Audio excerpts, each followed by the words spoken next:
What is up, you guys? Welcome back to my channel, and if you're new here, just welcome. My name is Gemma Jade, but today we are going to be discussing Listener Encounters Volume 14. Yay! Guys, thank you so much for sending the content in. I really appreciate it. It helps me out so much because I don't have to script this or research this. It's just coming directly from you guys. A lot of the times I just skim the encounters and read them so I can get a fresh reaction while I'm recounting them to you guys, and then afterwards the reaction is like fresh and real. So our first encounter today comes from someone I'm going to keep anonymous as per them asking me to.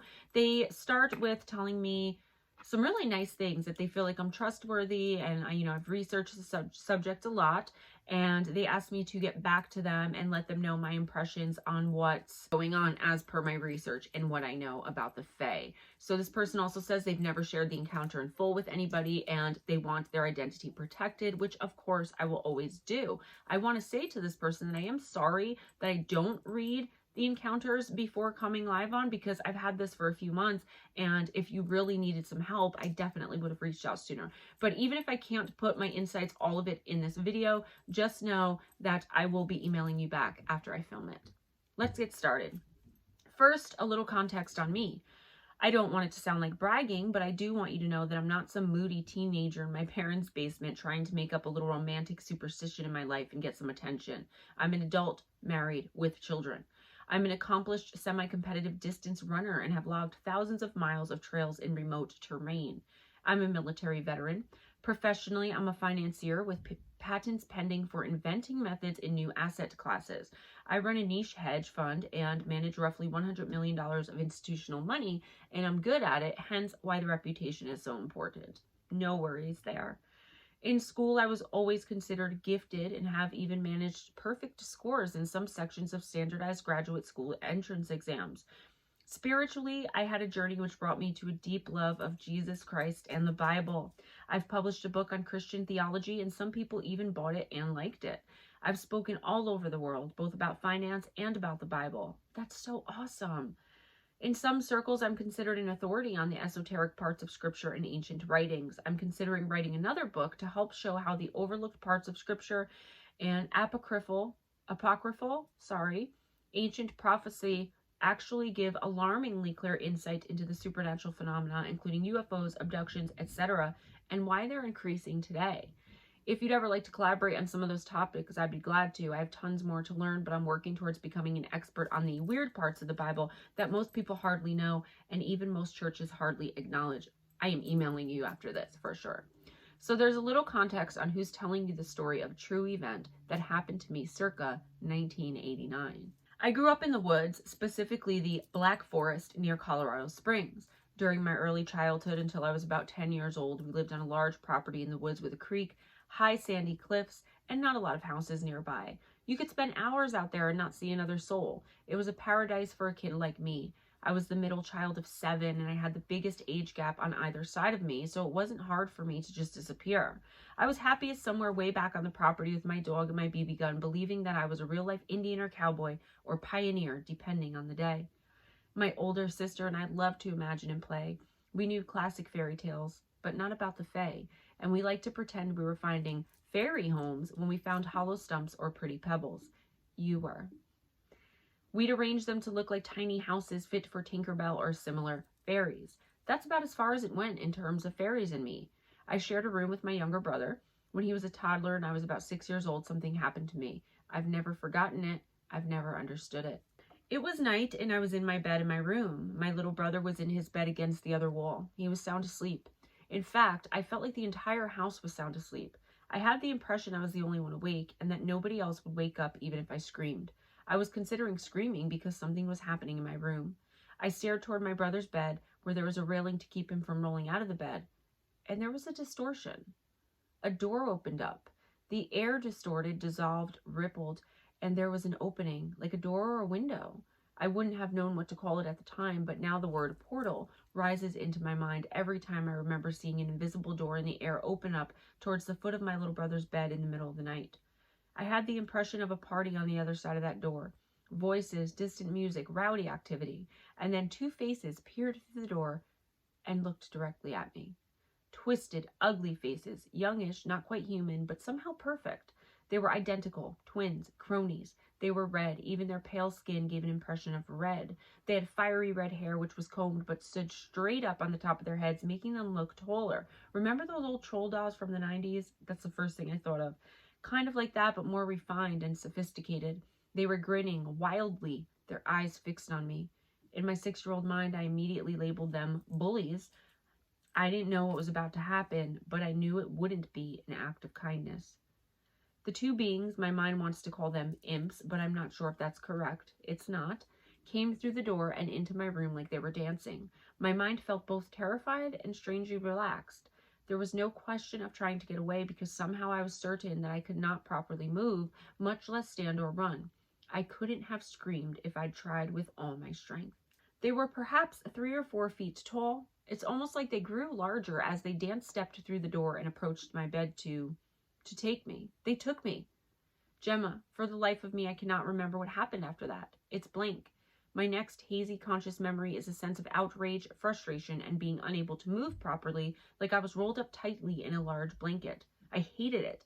They were doing something to me, laughing at me at my expense, and there was nothing I could do about it. Was there a crowd? I think so, but I couldn't see. Have you ever been held down against your will and tickled until you were about to go mad? It was a similar kind of sensation, like I had no control and was bursting with pent-up pain, rage, and helplessness. I was trying not to cry, but there were hot tears threatening the corners of my eyes. And then I realized I was under my bed. It was very dark and I was under my bed. The red bullies were gone. I was crammed back in a corner against the wall under my bed, thrashing against claustrophobia and in utter confusion. I could move some and I knew I was alone. How the heck did I get under my bed? How the heck was I going to get out of there? After a few minutes, I managed to worm my way along, pushing toys and boxes out of my way until I was standing, bewildered in my room, panting with exertion and confusion. I was exhausted and the sun was coming up. How long had I been gone? I could only remember moments, but somehow it had been hours. What do you do with that when you're a kid? You don't tell anybody. God forbid your older brother finds out. You tell yourself it was a bad dream, ignore the inconsistencies, and try to forget it. And I did, for decades, mostly. And then when I had a teaching assignment and I started to research ancient prophecies, old mythologies, and I learned about the rabbit hole of UFOs and abductions, I stumbled across something called the Fae. And the memory of something that happened to me when I was 6 came cascading back into my consciousness. So that's what I've got. You know more about the Fae than I do. Anything you could offer, I'd be very grateful.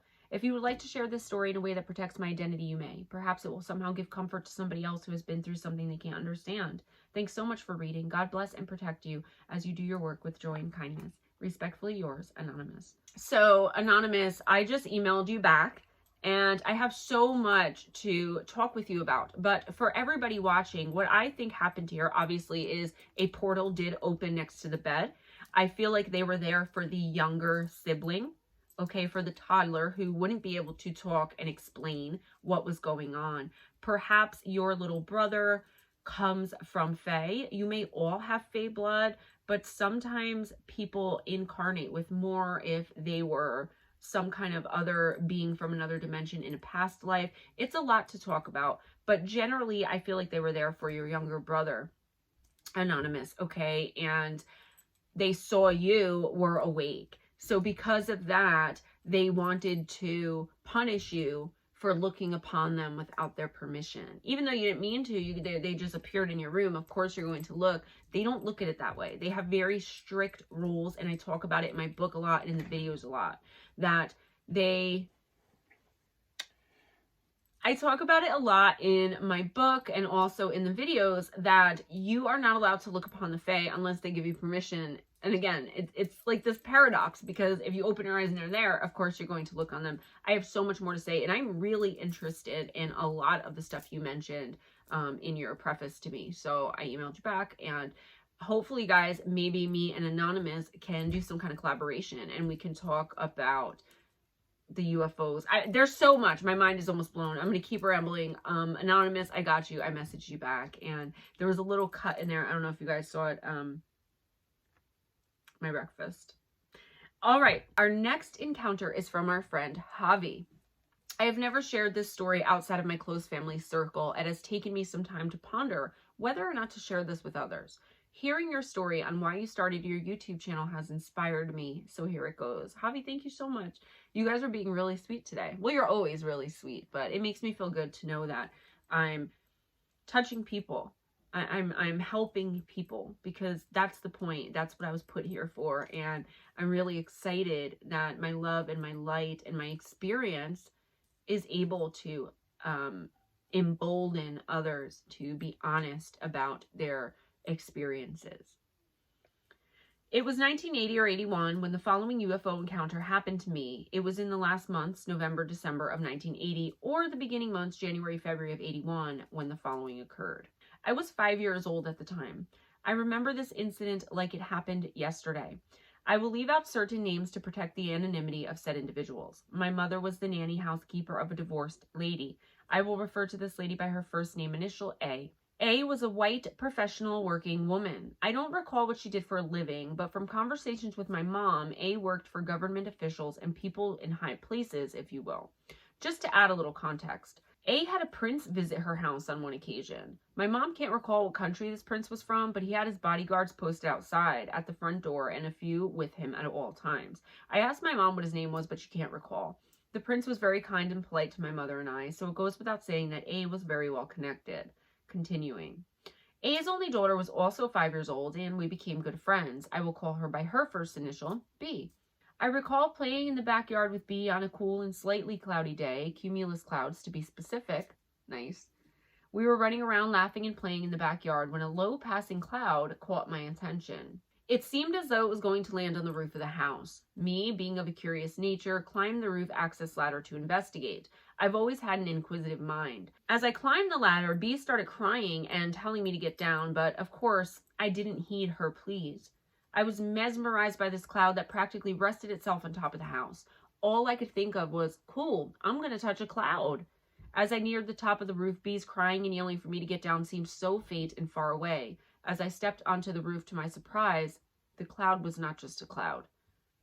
In the midst of the cloud, there was a UFO. Of course, at the time, I didn't have a clue what I was looking at.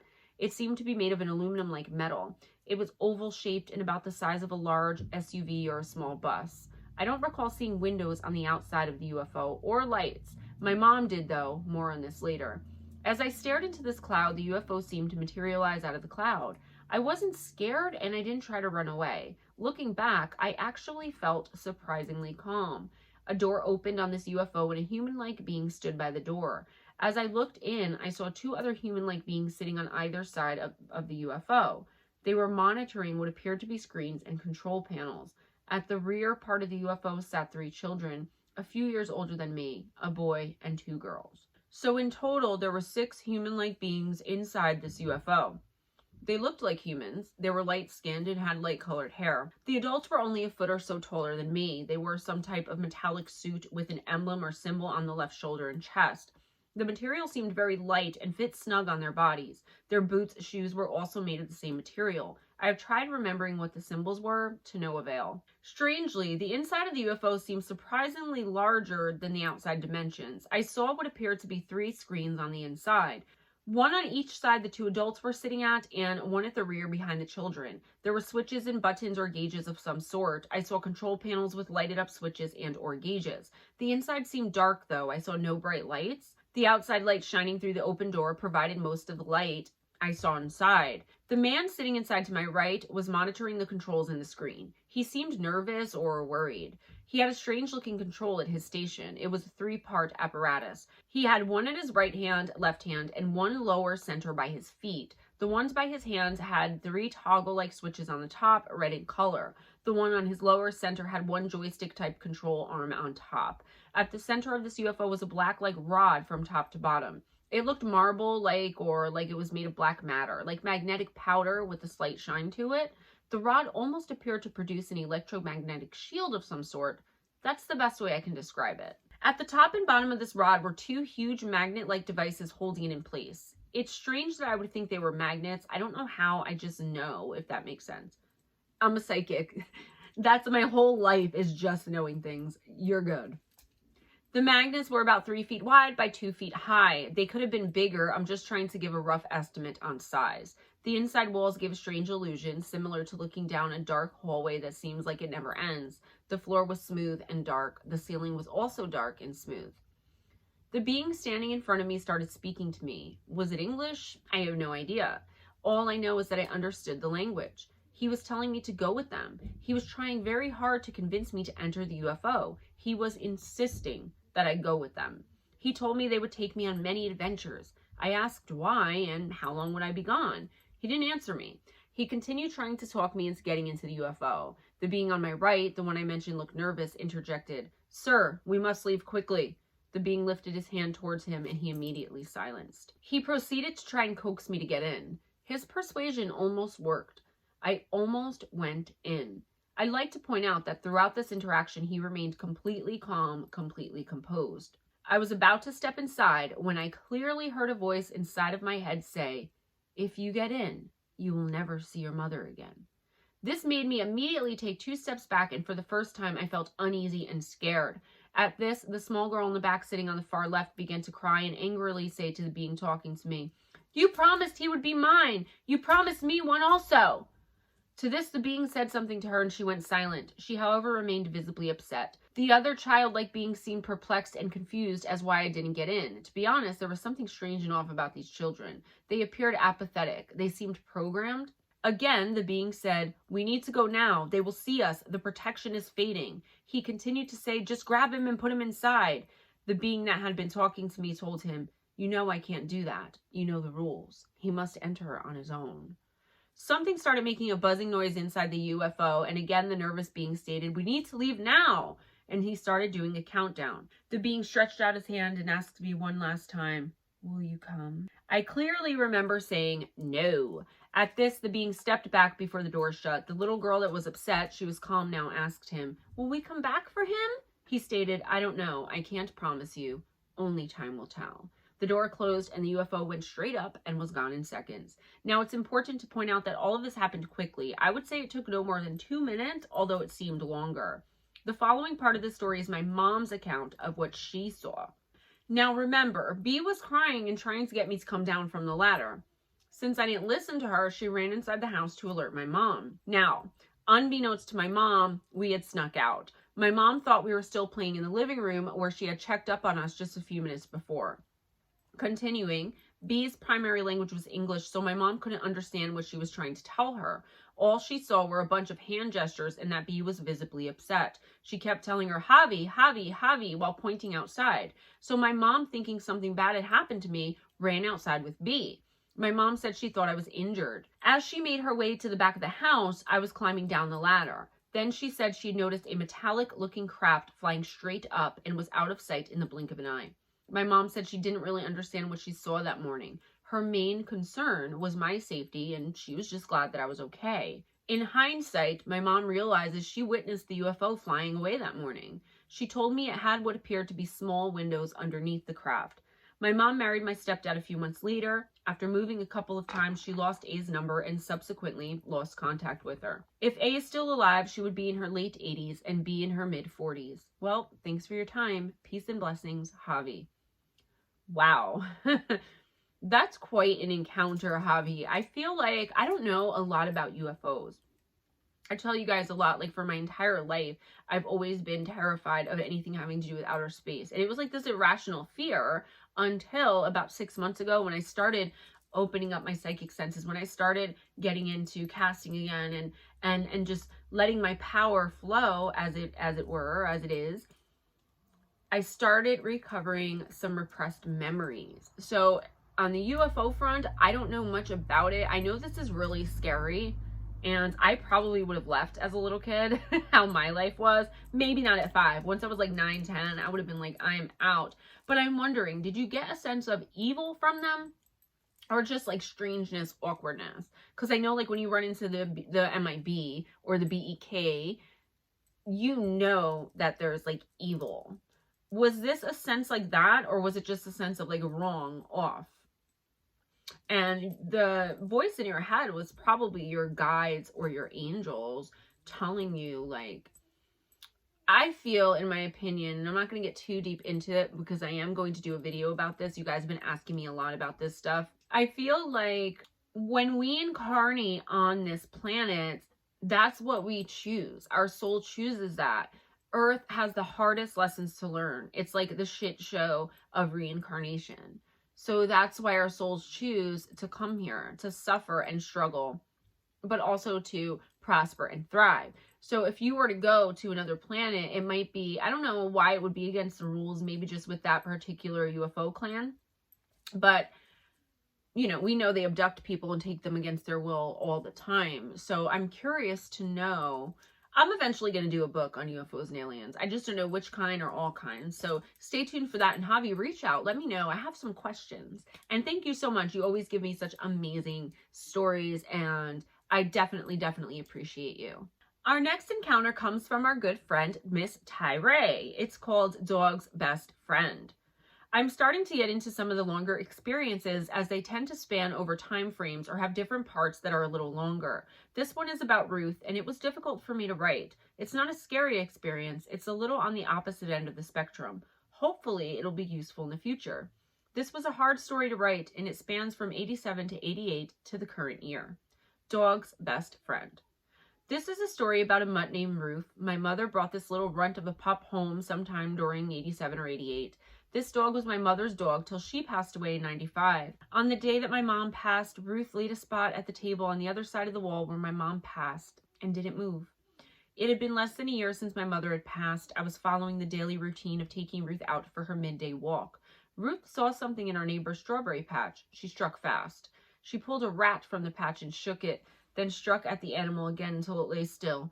After she was done with the action, she had some sort of stroke or seizure. She couldn't move half her body. I had to pick her up and carry her inside. She was struggling to move and whimpering. She could only move half her body. I'm sorry, but rats for me. My whole body shook just at the thought of a rat. It's my biggest fear in life. Okay. She then seemed to start to give up, and I was in tears. I was sobbing over her and still hurting from the loss of my mother. I didn't think I had the strength to have another death. I prayed and I pleaded. I offered myself to save the dog. Then a kind of peace came upon me. I laid my head on my dog's side. She whimpered a little, and then as I closed my eyes, I felt a presence behind me. I thought of my mom at that moment as if her hand was on my shoulder as my dog and I lay on the ground. A great stillness washed over me, and I felt a pure peace. All of the sorrow and sadness I felt at that moment faded away. I felt as if I had been connected to my dog. Right after the feeling of peace started to fade, my dog suddenly wiggled out from under me and jumped up and started running around as if nothing had happened. She was so excited, and I could still feel the tear streaks on my face. I was elated and amazed. I roughhoused with her. After that scary incident, she exhibited few health problems within the house as long as I was there. In 99, I went to college in Allentown. I was only an hour away, but the distance seemed to affect Ruth's fur color. She was around 12-ish years. When I came back for a quarter break, her fur was grayish-black instead of black. Within a day, it seemed her fur went back to her normal color. The rest of the returns for quarterly, she no longer showed the aged appearance. I honestly am not sure why no changes. Maybe things were adjusted for the distance afterward. She was as spry as ever, even when I returned home upon completion of college at the beginning of 2001. After college, I found employment opportunities lacking in my town. I had been thinking about the military for years for a variety of reasons, and my experience was lacking in how to market myself without a license. I joined the Air Force and went to basic training at the end of May of 2001. I was in basic for about 2 weeks when I had a dream of my dog whimpering in pain. I woke up in the darkness of my bunk with tears in my eyes, and I reached up into the darkness. I said I was sorry to the air, that I wasn't strong enough to maintain the connection from Texas to Pennsylvania. I had no idea how any of what I did even worked. When we got authorized to call home later that week, I asked my stepmom immediately about how Ruth was. She confirmed my fears. She told me when Ruth got suddenly sick. The time frame matched up with the dream that I had had some days earlier. I had a hard time keeping my military bearing when it was confirmed. The loss was hard, but basic kept my mind busy. It was in tech school when I was training for my job. I was struggling with understanding the stuff I was to learn. I was stressed out, and one night I had dreams reflecting this stress. I remember the dream was a troubled dream, and that when I woke up in my dorm room, the daylight shining through my window, Ruth came trotting in from the small area of where our wall lockers were. She leapt up onto my bed, then she was licking my face, and I was scratching her as I did in life. Then I woke up for real this time to a darkened room and silently cried, knowing she was there to comfort me. But I missed her so badly. I knew she wouldn't be there when I went back to my parents' house. The thing is, Ruth still shows up in my dreams to comfort me from time to time. She has been out of my life physically for 22 years, but is still there in my spiritual sense. I can tell you that within this year I've had a dream about her where she sat next to me on a hill and I was saying to someone how she has been in my life for over 30 years in that particular dream. I miss you, Ruth, but like the rest of my family, we will meet on the other side. Thank you for your time and review of my experience. Stay safe, have fun, and have a blessed day. TaiRai. TaiRai, this dog could be a soul connection to you. Some people believe that you can't have soul contracts with dogs or with pets. I personally believe it because that's what my guides have told me, that you can. It's not the same as having a soul connection with a human, but it is almost. Whereas this dog will always be in your life as you incarnate. Okay, so Ruth is probably a soul pet, a soul bonded pet. I don't really know how to say it. And thank you so much for sharing all of your experiences. So I have a short one from Nordland too, and then I have a little Robert Frost poem that he shared with us. So here they are, and then we're going to end it. During World War II, thousands of German soldiers were kept at a prisoner of war camp at Fort Custer. During the summer, they would be used as farm laborers. At the end of the summer, a truck came to take them back to the main camp at Fort Custer. They were loaded onto a truck, and the driver headed back to the main camp. The truck stalled on a railroad track and a freight train was coming at them. The driver jumped out of the trunk and the train slammed into the truck and killed all of the prisoners of war. The driver said the truck would not start. It was rumored that it was murder because the driver's brother was killed in the war in France and the driver wanted revenge. The graves of the German soldiers are at the Fort Custer Post Cemetery. That's like really, really tragic. And it could be, you know, I don't know a lot about World War II, but anything tragic like that is going to leave an energetic imprint. I know that much. As far as hauntings, probably. And the Robert Frost poem that Nordland 2 was gracious enough to share with us. I absolutely love Robert Frost and everything he does. I've heard this one before, and it kind of reminds me of the Fae. What do you guys think? Nature's first green is gold, her hardest hue to hold. Her early leaf's a flower, but only so an hour. Then leaf subsides to leaf, so Eden sank to grief. So dawn goes down to day. Nothing gold can stay. Let me know what you think, guys. Thank you so much to Javi, TaiRai, Anonymous, and Nordland 2, and everyone else who sent your encounters in. I have a few more, guys. Keep sending them, even if it's going to take me a long time to get to them, okay? Because listener encounters are the easiest for me as far as content, but the hardest as far as filming because I have to keep looking for them. You guys don't need to know the process, okay? Just keep sending them. I really, really, really appreciate them. Please give this video a big thumbs up, subscribe if you haven't already, and make sure your notification bell is turned on. Spread the love by sharing this video. Guys, check out the description box. You will find links to my live stream Wednesday nights where I do free oracle readings from 7:15 p.m. Eastern Time to 10:45, 11 p.m. Eastern Time. First come, first serve basis. Check me out on Saturday and Sunday nights at the After Hour Show on Spaced Out Radio on YouTube. Go on over and subscribe there. Make sure your notification bell is on so you can get notified. 11 p.m. Eastern Time to 2 a.m. Eastern Time. Me, Big Willie Townsend, the fedora wearing, sexy hair John Hudson. Oh, I always mess up because I forget his last name every single time. You will find the three of us talking about all things woo. We have so much fun over there. Please come and check it out. I'll link one of the shows in the description box, as well as my interview with Dave Scott for my book, Missing the Faith Theory. If you'd like to purchase my book, in the description box, you will also find a link for the paperback or Kindle versions of that. If you want a signed copy, hit me up through email before you make the purchase. If you guys have any encounters with supernatural and or paranormal and you would like them to be a part of my listener encounter series, goes just like this, that's what we're doing here, please send them to GemmaJadeParanormal@gmail.com, okay? And it may take me quite a while. You can ask anyone that sends them in, but I always do get to them and I accept every single one. The only thing I would change is, like, you know, if it doesn't sound right when I'm speaking it, like little grammar things. Otherwise, I keep the story authentic. I keep it yours. You can be anonymous if you want to. Also in the description box, you can find PayPal, Cash App, Amazon wishlist for the channel, and my Patreon if you want to make donations. Guys, be kind to each other. It doesn't cost anything and can make you feel so good. But also remember, be kind to yourselves as well. Always go in grace. Smile at a stranger. Have your best day. Have your best night. And I will see you next time. My God, I got to make the outro shorter. Love you guys. Bye.